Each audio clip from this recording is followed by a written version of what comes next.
नमस्कार, आदाब, स्वागत है आप सभी का। मैं हूं आपके साथ इकरा खान। आप देख रहे हैं 24/7 टुडे न्यूज। शुरुआत करिए कुछ बड़ी और अहम खबरों की, लेकिन उससे पहले एक नजर सुर्खियों पर।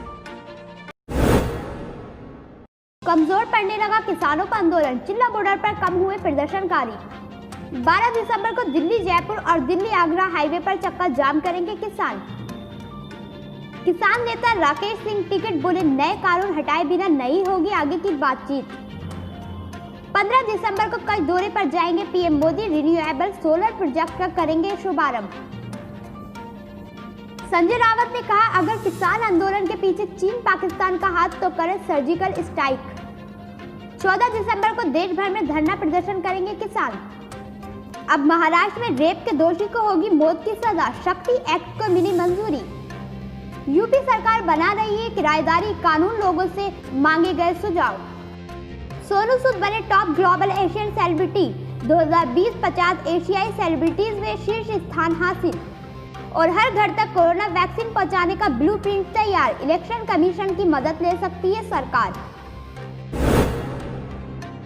प्रधानमंत्री नरेंद्र मोदी 15 दिसंबर को गुजरात के कच्छ दौरे पर जाएंगे। इस दौरान पीएम मोदी भारत पाकिस्तान सीमा से सटे गांव खावड़ा में दुनिया की सबसे बड़े रिन्यूएबल सोलर प्रोजेक्ट की शुरुआत करेंगे।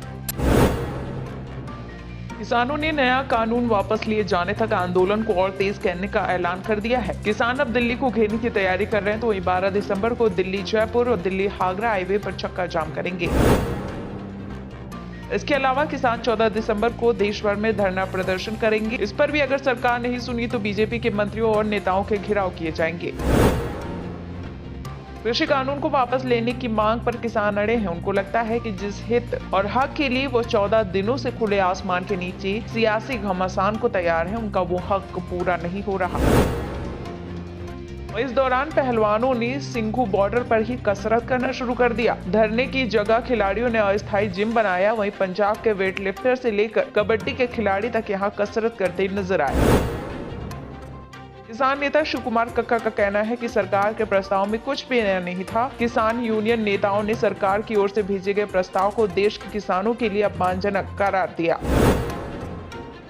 वहीं किसान मजदूर संघर्ष समिति के ज्वाइंट सेक्रेटरी सुखविंदर सिंह का कहना है कि आने वाले दिनों में हमारा आंदोलन और तेज होगा। देश भर में ये आंदोलन चलेगा। एक दिन के लिए टोल फ्री दिया जाएगा। सरकार जब तक ये तीनों कानून वापस नहीं ले लेती तब तक हम आराम से बैठने वाले नहीं हैं। अब महाराष्ट्र में शक्ति एक्ट को मिली है मंजूरी। इस एक्ट में रेप के दोषियों के लिए मृत्युदंड, आजीवन कारावास और भारी जुर्माना सहित कड़ी सजा और मुकदमे की त्वरित सुनवाई के प्रावधान हैं। टिकरी बॉर्डर पर मौजूद कुछ किसानों की तबीयत भी ठंड के कारण बिगड़ने लगी है। ऐसे में परिवार वाले उनको संभालने, उनका साथ देने के लिए पंजाब व हरियाणा से आ रहे हैं। वहीं रिपोर्ट्स की माने तो अब तक किसान आंदोलन में हिस्सा ले रहे 7 किसानों की मौत भी हो चुकी है। कृषि मंत्री नरेंद्र सिंह तोमर ने फिर से कहा है कि नए कृषि कानूनों के चलते किसान की जमीन किसी भी कारण से कोई छीन नहीं सकता। साथ ही एपीएमसी और एमएसपी सिस्टम पर कोई असर नहीं पड़ेगा। बीजेपी का कहना है कि एमसीडी के 13,000 करोड़ का बकाया सीएम अरविंद केजरीवाल की सरकार नहीं दे रही। फंड नहीं मिलने की वजह से एमसीडी के कर्मचारियों का वेतन रुका हुआ है। दिल्ली की साकेत कोर्ट में दाखिल की गई याचिका में ये कहा गया है कि दिल्ली के कुतुब मीनार परिसर में कुव्वतुल इस्लाम मस्जिद को हिंदू और जैनों के 27 मंदिरों को तोड़कर उनके मलबे से बनाया गया है। भारत बायोटेक और सीरम इंस्टीट्यूट ऑफ इंडिया की वैक्सीन को इमरजेंसी यूज की अनुमति नहीं दी गई। इन दोनों वैक्सीन प्रोडक्ट्स को डेटा की कमी के चलते अनुमति नहीं मिली। देश में कोरोना संक्रमण की रफ्तार धीमी पड़ती नजर आ रही है। भारत में लगातार 11वें दिन कोरोना के 40,000 से कम केस सामने आए। वहीं देश में सितंबर माह से ही पॉजिटिविटी रेट में गिरावट देखी जा रही है। केंद्रीय स्वास्थ्य मंत्रालय के मुताबिक अब तक 92 लाख से अधिक कोरोना मरीज इस महामारी से जंग जीत चुके हैं। तो वहीं भारत में कोरोना मरीजों के ठीक होने की दर 94% से अधिक है। योगी सरकार ने किराएदारी कानून की प्रक्रिया की शुरुआत करते हुए किराएदारी अधिनियम अध्यादेश का प्रारूप विभाग की वेबसाइट पर अपलोड कर दिया है। 20 दिसंबर तक लोगों से आपत्ति और सुझाव भी मांग रही है। अपने नापाक मंसूबों को अंजाम देने की फिराक में लगा है पाकिस्तान। भारतीय सरजमी पर नजर रखने के लिए चीन के खिलौनों का सहारा ले रहा है। सरहद पर एक बार फिर पाकिस्तान ने भारतीय सरजमी पर ड्रोन से घुसपैठ की कोशिश की, जिसे भारतीय जवानों ने नाकाम कर दिया। अभी सिर्फ वयस्कों को ही दी जाएगी कोरोना वैक्सीन, बच्चों को करना होगा लंबा इंतजार। दरअसल बच्चों में वैक्सीन की देरी की सबसे बड़ी वजह यह है कि उन्हें इसके ट्रायल में शामिल नहीं किया गया। भारतीय सेना प्रमुख जनरल MM नरवणे के सऊदी अरब और UAE के दौरे को लेकर पाकिस्तान के कान खड़े हो गए हैं। इंडियन आर्मी चीफ के इस दौरे के कई मतलब निकाले जा रहे हैं। ये भारत के किसी सेनाध्यक्ष का इन देशों का पहला दौरा। डेनमार्क के राजदूत F स्वैन ने ये कहा है कि मैं भारत की तैयारियों को देखकर बहुत प्रभावित हुआ हूँ। कोरोना के खात्मे के लिए भारत के समर्पण और मानवता की मदद के लिए उसका प्रयास तारीफ के काबिल है। देश में चल रहे किसान आंदोलन के बीच JP नड्डा ने ये कहा है कि राजस्थान के पंचायत चुनाव में शानदार जीत BJP ने हासिल की है। पार्टी उत्तर प्रदेश के पंचायत चुनाव में भी जीत हासिल कर विपक्षी दलों को करारा जवाब दे सकती है। कर्नाटक विधानसभा में हंगामे के बीच गो हत्या रोधी विधेयक पारित हो गया। इसके विरोध में कांग्रेस के विधायक सदन की कार्रवाई छोड़कर चले गए। रेलवे की कंपनी IRCTC में ऑफर फॉर सेल के जरिए 15% तक हिस्सेदारी बेचने की सरकारी योजना बना रही है, तो वहीं कल से IRCTC के शेयर सस्ते में लेने का मौका मिल सकता है।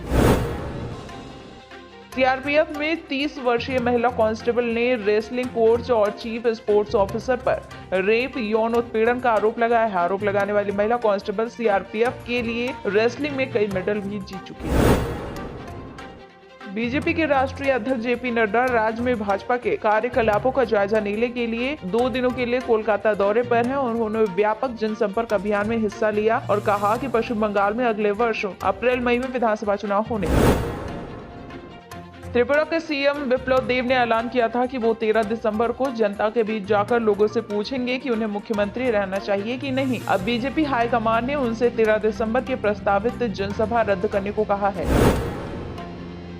योगी सरकार ने शुरू की कोरोना वैक्सीन लगाने की तैयारी। सबसे पहले जिन्हें वैक्सीन लगेगी उनमें डॉक्टर्स और पैरामेडिकल स्टाफ शामिल हैं। इसके लिए शासन की तरफ से सभी जिलों के CMO को निर्देश भी दिया गया है।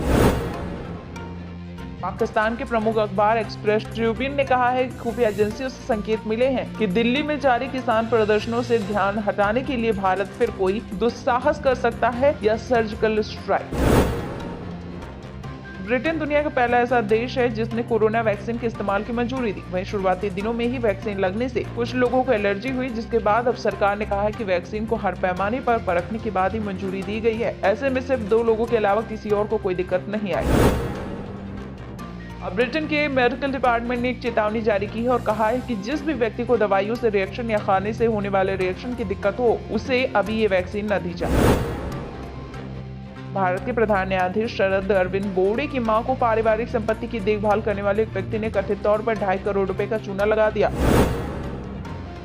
उत्तर प्रदेश में यातायात व्यवस्था को दुरुस्त करने के लिए योगी सरकार ने यातायात निदेशालय में 5000 पद बढ़ा दिए। प्रदेश में 10,000 पुलिसकर्मी को यातायात व्यवस्था संभालने की जिम्मेदारी दी गई है। मध्य प्रदेश के मुख्यमंत्री शिवराज सिंह चौहान के तेवर तल्ख हो चले हैं और ये अब नजर भी आ रहे हैं। नीमच के पुलिस अधीक्षक और कटनी के जिलाधिकारी के कामकाज से असंतुष्ट मुख्यमंत्री ने दोनों ही अधिकारियों को हटा दिया। बाबू के शहर लखनऊ के बाशिंदों का पतंगबाजी का शौक राजधानी में चलने वाली मेट्रो पर भारी पड़ रहा है, क्योंकि पतंग उड़ाने में इस्तेमाल हो रहा चीनी माजा ओवरहेड इलेक्ट्रिफिकेशन लाइन को बुरी तरह से प्रभावित कर रहा है। उत्तर प्रदेश की योगी सरकार बुजुर्ग माता पिता के हित में नया कानून लाने जा रही है। इसके तहत माता पिता की संपत्ति हड़प कर उन्हें घर से बाहर निकालने वाले बेटे बेटियों की अब खैर नहीं होगी। छत्तीसगढ़ के नक्सल प्रभावित कांकेर जिला में सीमा सुरक्षा बल के एक जवान ने कथित तौर पर फांसी लगाकर आत्महत्या कर ली, जिसकी जांच चल रही है। बिहार यूनिवर्सिटी में एग्जाम दे रहा है इमरान हाशमी और सनी लियोनी का बेटा। आपको बता दें ये पूरा मामला बिहार के मुजफ्फरपुर से जुड़ा हुआ है। काठमांडू में एक तरफ जहां भारत और नेपाल के बीच में तनाव की स्थिति बनी हुई है, तो वहीं दूसरी तरफ कोरोना काल में नेपाल में फर्जी तरीके से भारतीय आधार कार्ड बनाने की खबर आई है और लाइन लगी हुई है। बीजेपी ने निगम नेताओं को मारने की साजिश रचे जाने की आशंका जाहिर करते हुए उप मुख्यमंत्री मनीष सिसोदिया को जिम्मेदार ठहराया। मनीष सिसोदिया और दुर्गेश पाठक के खिलाफ पुलिस में शिकायत की है। जम्मू कश्मीर और सीआरपीएफ की टीम ने कश्मीर के बलगाम में चेकिंग के दौरान जैश एक आतंकी को गिरफ्तार किया है। आतंकी के पास से पिस्टल और गोला बारूद भी बरामद किया गया है। मुंबई में कोरोना काल के दौरान भी जमकर मकानों की बिक्री व खरीद हो रही है। इसके पीछे महाराष्ट्र सरकार द्वारा स्टाम्प ड्यूटी के संबंध में लिया गया फैसला। राष्ट्रपति रामनाथ कोविंद से मुलाकात के बाद कांग्रेस नेता राहुल गांधी ने कहा है कि किसानों को सरकार पर भरोसा नहीं है। राष्ट्रपति रामनाथ कोविंद से मुलाकात के बाद कांग्रेस नेता राहुल गांधी ने ये कहा कि किसानों को सरकार पर भरोसा नहीं है। उन्होंने कहा कि हमने राष्ट्रपति से कृषि कानूनों को वापस लेने का आग्रह किया है। भारतीय कप्तान विराट कोहली एडिलेड में 17 दिसंबर से शुरू होने वाले पहले टेस्ट मैच के बाद प्रत्युत अवकाश पर स्वदेश लौट जाएंगे और इसके बाद बॉर्डर गावस्कर ट्रॉफी के बाकी बचे 3 मैचों में रहाणे टीम की अगुवाई करेंगे। बीसीसीआई अध्यक्ष सौरव गांगुली और सह सचिव जयेश जॉर्ज के पद पर बने रहने से संबंधित याचिका पर सुनवाई अगले साल जनवरी तक टाल दिया गया है। इनका कार्यकाल कुछ महीने पहले ही खत्म हो चुका है। पाकिस्तान हिंदू और ईसाई महिलाओं को चीन में उपपत्नी या रखेल और मजबूर दुल्हन के तौर पर मार्केटिंग कर रहा है। ये बात अमेरिका के शीर्ष राजनयिक सैमुअल ब्राउन बैक ने कही है। सलमान खान अपनी अपकमिंग फिल्म अंतिम द फाइनल ट्रूथ की वजह से सुर्खियों में चल रहे हैं। फिल्म में एक्टर एक सिख कॉप का रोल प्ले करने जा रहे हैं। फिल्म में उनके लुक को लेकर कई तरह के कयास भी लगाए जा रहे हैं। कोरोना काल में कई कंपनियां नए फीचर के साथ अपना फोन लॉन्च कर रही हैं। इंटेल ने भी एक ऐसा ही फोन लॉन्च किया है जिससे शरीर का तापमान कहीं भी और कभी भी मापा जा सकता है। मध्य प्रदेश के स्कूल शिक्षा मंत्री इंदर सिंह परमार ने कहा है कि प्रदेश के स्कूलों में किसी भी कक्षा में जर्नल प्रमोशन नहीं दिया जाएगा। भारत में इस साल सबसे ज्यादा सर्च किए जाने वाले क्वेरी की लिस्ट आ गई है। आपको जानकर हैरानी होगी कि भारत में गूगल सर्च पर कोरोना और सुशांत सिंह राजपूत की जगह इलेक्शन रिजल्ट, को ब्रांड, जूम और आईपीएल दुनिया में सबसे ज्यादा सर्च हुए। तो सरकार ने कोरोना काल में नई रोजगार योजना की मंजूरी दे दी है। रोजगार योजना के तहत केंद्र सरकार 1 अक्टूबर 2020 को या उसके बाद 30 जून 2021 तक शामिल सभी नए कर्मचारियों को 2 वर्ष की अवधि के लिए सब्सिडी प्रदान करेगी। तो ये तो थी देश और दुनिया भर की बड़ी खबरें। ऐसे ही ताज़ा और अहम खबरों के अपडेट्स के लिए सब्सक्राइब करना ना भूलें हमारा चैनल 24/7 टुडे न्यूज़। अगर आपको ये वीडियो पसंद आए तो इसे लाइक और शेयर जरूर करें और कमेंट बॉक्स में अपनी राय जरूर दें। इसी के साथ दीजिए इजाजत। नमस्कार।